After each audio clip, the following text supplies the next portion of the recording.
So thanks for joining us today.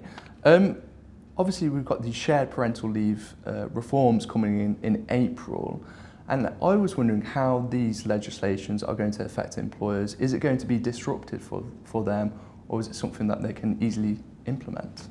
Well, it's been something that's been a long time in the gestation. The government has been promoting this new concept of shared parental leave for a very long time. So employers have had a fair amount of warning that it's coming in. But as with any new right, there are various steps that they need to take to get themselves and their organisations ready for it. And it is, if you've had a chance to look at any of the regulations or the laws around it, quite complicated. And so that has meant that employers have had to do a lot of work, and they probably still are, to be honest, doing work on their policies in order to set out how the right works in practice and how employees should take it and apply for it. I was speaking to you beforehand and you said this could be a change of culture for some companies. How would they implement that change with this coming in, and what sort of things would they emphasise? I think it is very much potentially an opportunity for some employers. By the same token, it represents a challenge, and maybe we can come on to that in a moment. But the opportunity is for those organisations who are doing a lot of work on their diversity and their inclusion agenda and want to do something to promote family-friendly working and to support their employees. And I think if those organisations publicly support this new right and the introduction of it and have taken steps internally to promote it, they may well find that there are benefits to doing that. They may have increased employee engagement. They might find that they're attractive, for example, to new recruits, which obviously has a commercial advantage to them. You're working with fairly large firms, and how much are they already doing around the family space? Is it something that they've got a strong emphasis already on? You're right, we work with a variety of organisations, and some of them are very keen to promote their sort of family-friendly agenda. It ties in with the recent changes, as you may know, in flexible working, and this general drive within organisations to encourage different ways of working, and they often see promoting their family leave rights as a way of doing that. And that might just be bringing this to everybody's attention and doing some mail drops or whatever it is that tells people what's going on. But some organisations are taking bigger steps and larger steps, and for example they're currently deciding whether they will enhance the amount of statutory pay that's on offer, because it's recognised that if you want people to take up certain rights, they need to feel firstly that they can understand how they do that, but also secondly that it's financially viable for them to do so. And the statutory rates of pay are set every year by the government, but for some people that isn't enough, and it isn't enough of an incentive for them to take the time off. So some organisations recognise that and, as I say, are taking steps to improve on the statutory rate of pay. Isn't that also an issue maybe for some of those HR departments? They're already doing a lot of things, they're already implementing things like flexible pay. We've also got auto-enrolment, for instance, on the pension side coming forward. So do you think with the shared parental leave, it puts them under pressure? You may well be right. I mean, there's been a lot of things going on in our world recently, and holiday pay was another big issue which had potential financial ramifications for a number of employers. So yes, there's been a lot of change in quite a short space of time, and payroll departments and HR departments are going to have to get their head around shared parental leave.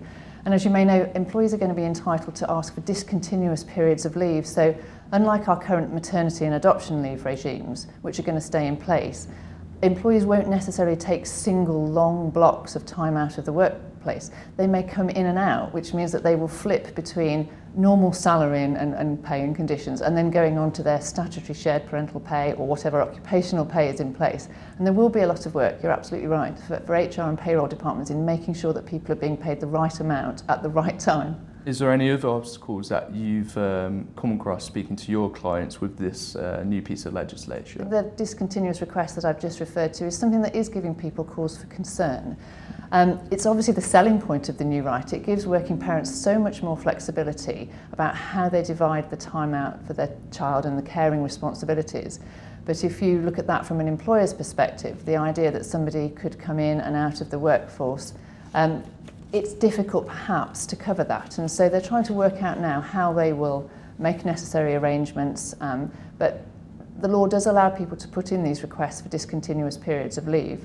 As an employer, you're not obliged to grant it if you can't accommodate it, but in that situation the employee is still entitled to the overall amount of leave that they've asked for, or they can withdraw their request and they can put it in again in a different format.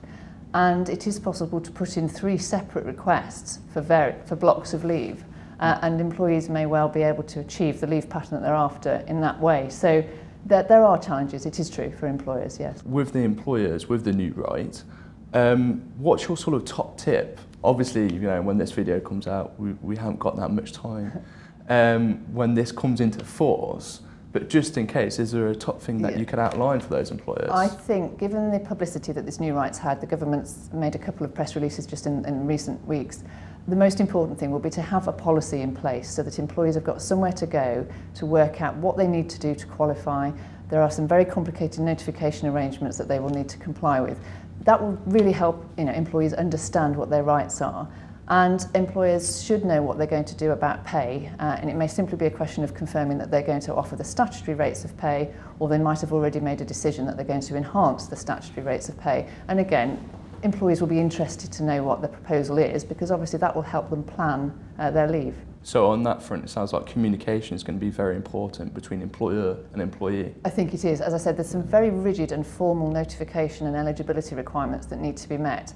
And if employees don't meet those, they won't be entitled to take the leave and they won't be entitled to shared parental pay. So from both people's perspectives, it's important to get that right. And with the communications from the government, and as you said, there seems to be a lot more awareness, do you think, or is there any indication that you've seen that there will be a greater take-up from men with the shared parental leave rights? I think that's very possible. You might also have seen Ben Foden, the rugby players, come out very publicly recently in support of this new right and encouraging men to take, you know, a greater part in their child's upbringing. I think it is possible that we will see more men take it up, and it's a lot more flexible, this new right, than the existing regime we've had. You may know there is already a paternity leave regime where men can take 2 weeks at around the time of the birth or the adoption, and then also a further period. But at the moment, they can't take that until the baby's 20th birthday, 20th week of life, rather. And so that may well have put some people off, but this new right they can take almost instantly, and with this greater degree of flexibility. And I think it might suit men better, yes.